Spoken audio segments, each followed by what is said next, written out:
Welcome to Paisley. 1966 wasn't just all about football because it was the year of change for Paisley Town.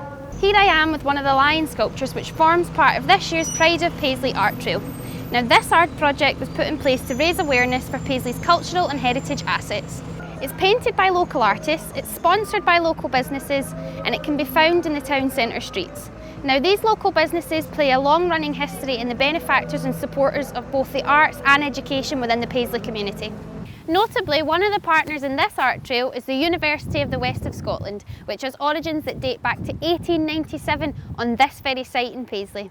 The university is a really central part of Paisley, and the institution goes back a long way. It goes back well over 100 years.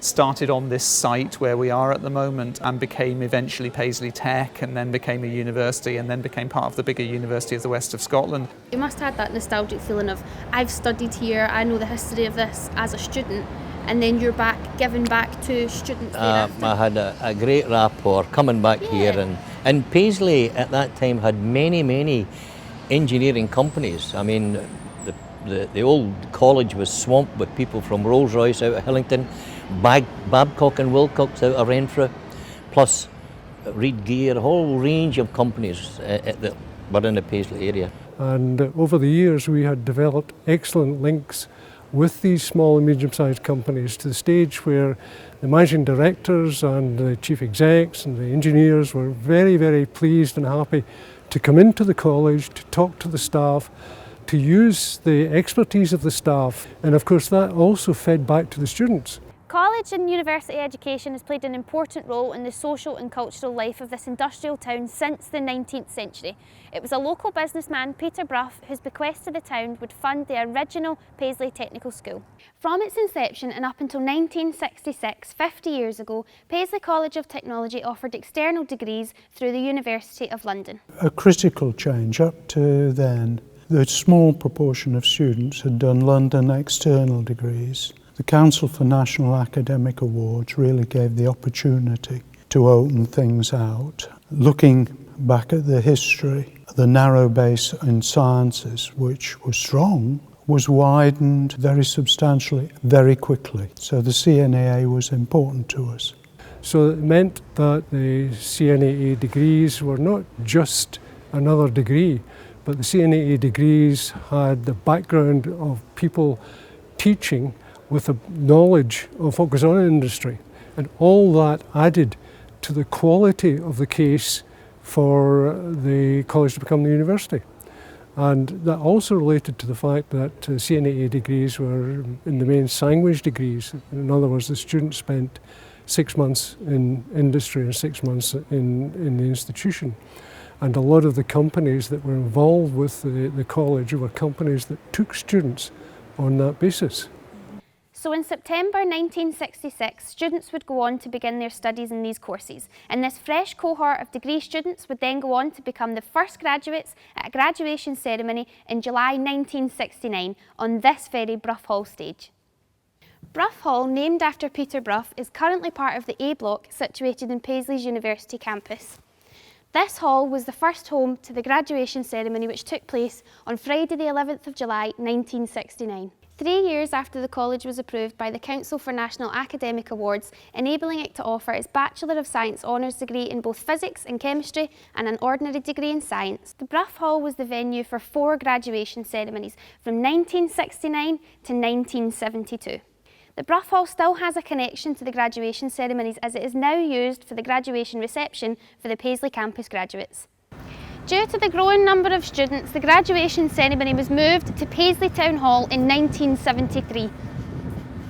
Here at Paisley Town Hall, it's another great example of the generosity of its local businessmen, as in 1873, George A. Clark, a member of the famous Thread family, left £20,000 in his will to build this very town hall in his native Paisley.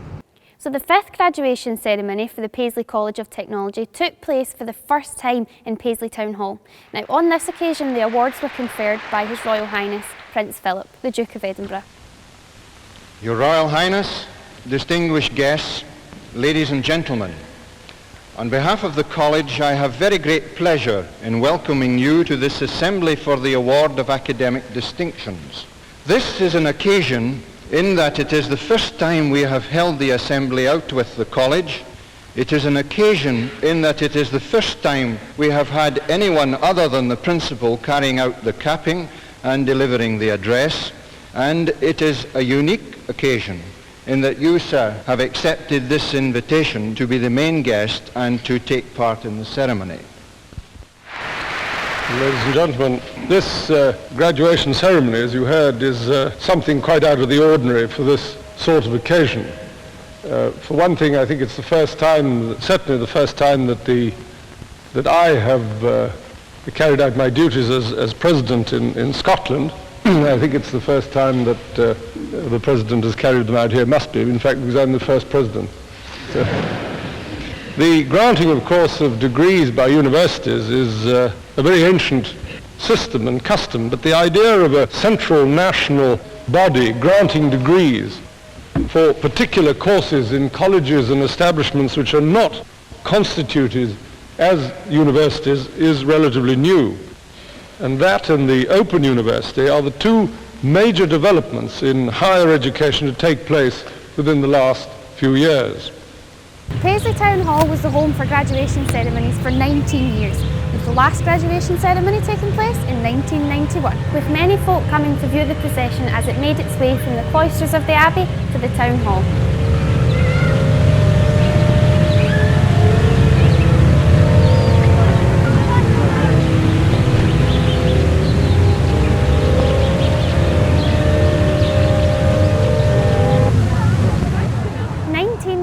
Was another landmark for Paisley College of Technologies, as the Higher and Further Education Act 1992 was passed. This meant that all polytechnics and Scottish central institutions could award their own degrees, as opposed to those degrees awarded by the CNAA. 38 took up on the offer instantly, almost doubling the number of universities from 47 to 85. These were commonly known as new universities, but much like Paisley Technical College, these institutions had heritage that dated back to the 19th century. Why we were successful? Well, firstly, there was the point that we'd been a degree institution for years. Secondly, we had very strong support from our industrial collaborators who wrote in to the Secretary of State. We argued our case and we won. From that summer 1992, we're able to call ourselves universities and allowed degree awarding powers completely independent. We were delighted at it and things went forward from there very happily. So from the summer of 1992, the college had the right to call itself the University of Paisley. However, this didn't formally come into existence until the 1st of April 1993. To mark the establishment of the university, new academic dresses commissioned using the world-famous Paisley pattern to reflect the town's heritage and the early days of the university as the Paisley Technical College and School of Art. Contemporary Paisley patterns woven into red jacquard fabric and features on the graduate, postgraduate and honorary degree hoods and on the gowns of the university officers. It was designed by hand-loom linen weavers in Scotland, and it represents the Paisley pattern for which the Paisley weavers were renowned. Paisley University formally comes into existence after 96 years as Paisley College. The new university constitution provides for the office of Chancellor as the titular head of the university. Also in 1992, the Thomas Coates Memorial Baptist Church becomes the new venue for the graduations in Paisley. On the 29th of June 1993, Sir Robert Easton CBE is installed as first Chancellor of the University at the very first graduation ceremony held at Thomas Coates Memorial Baptist Church. Paisley has earned its new position as a Scottish university. The installation of the Chancellor today symbolises that position. It also represents a new start from which the university can confidently move forward. Thank you. There never was a Monday morning that I didn't get up thinking, I'm going into work. I loved the work. That's amazing though, isn't it, to be able to say that you love where you work? Yeah, well, I think to be a decent lecturer, a good lecturer, you have to be a wee bit of an extrovert, and I have to admit to the fact that I like performing, and so teaching students is about much as education, but you've got to keep them involved and engrossed in the subject. And I had a lot of background in engineering and in its real sense, made aeroplanes that actually flew and stuff like that. So we were able to pass all this on to the students. In 1997, the university's 100th centenary and special graduation ceremony took place in the Thomas Coates Memorial Church. 6 years later, in February 2003, the Right Honourable Lord Smith of Kelvin becomes the second Chancellor of the university.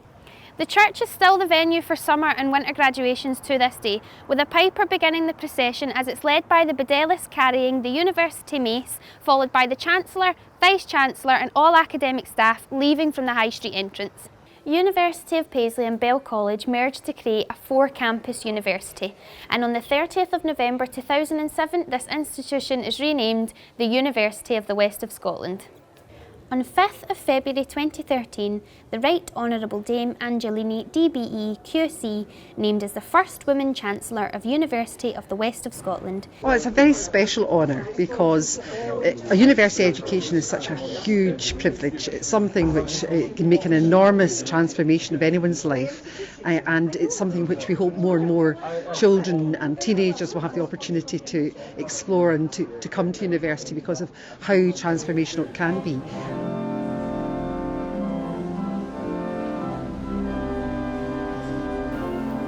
In the past, Maine had manually operated machines, turned handles, pulled levers, and then suddenly they were standing back there and these machines looked to be working by magic. It was paper tape and then magnetic tape and then computers. And so even the people that were going in to try and maintain and keep that equipment running needed a new breed. As the university grows and expands, it continues to carve a niche for itself within Scotland, whilst firmly holding on to its roots at the Paisley campus. It is now a major force within the town of Paisley. It's a huge part of Paisley, and long may it continue to prosper.